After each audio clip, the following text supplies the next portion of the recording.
sana wamekuwa surprise.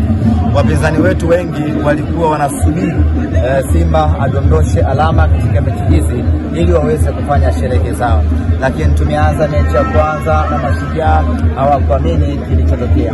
Mechi na JKT hawakuamini kilichotokea. Mechi ya Pamba alikadhalika. Basi labda baba mwenye nyumba atamzuia mpangaji wake, lakini bado naye tumemfanya vibaya nyumbani kwake vile vile. Kwa hiyo tumechukua alama hizi 12. Mimi naamini kuna watu hivi sasa wame nafsi zao zimechemka upya, nafsi zao zimepata moto upya, na zimepata mhaho mpya, na zimepata uoga mpya baada ya Simba kupata ushindi katika mechi zake hizi 4 za viporo. Semaji, katika mechi 4 ambazo umezizungumzia ambazo mmepata ushindi, mechi ya JKT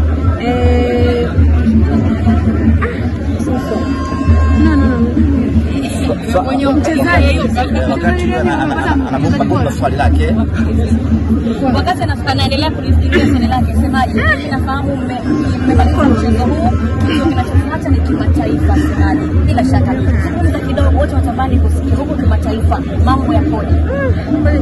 Kimataifa ndiko ambako tunaelekea, na kesho majira ya saa 5 asubuhi Mwenyezi Mungu akitujalia kufika salama, tutazungumza nanyi waandishi wa habari, kuwatangazia program nzima ya Simba, kuanzia tarehe ya kuondoka, wachezaji wanaondoka, na ratiba nzima ya Simba Sports Club, ikiwemo kauli mbiu kuelekea katika mchezo wetu, na vile vile kama haitoshi, ratiba na mpango mzima wa hamasa kwa mechi ya marudiano na viingilio. Kwa hiyo hili la kimataifa, ndugu zangu, kesho niwaalike makao makuu ya Simba Sports ya saa 5 asubuhi, twende tuzungumze kuhusiana na maandalizi ya mnyama kuelekea katika mechi dhidi ya RS Berkane. Semaji, michezo hii 4 ya ligi imekuwa ni michezo ambayo imeandaa vizuri kuelekea mchezo wa shirikisho wa finali. Kweli tumepata kipimo kizuri sana. Namna ambavyo wapinzani walikuwa wanacheza kwa nguvu na kukamia, sisi kwetu ilikuwa inatupa faida kubwa sana, na hasa katika mchezo wa leo na yenyewe imetupa funzo kubwa. Kama mmeangalia mchezo vizuri, muda mwingi wachezaji wote 11 wa KMC walikuwa wanakaa nyuma ya mpira, ama walikuwa wana defense, wanalinda. Yani hivyo ndivyo ambavyo Berkane atacheza kwenye mechi ya fainali hapa Benjamin Mkapa.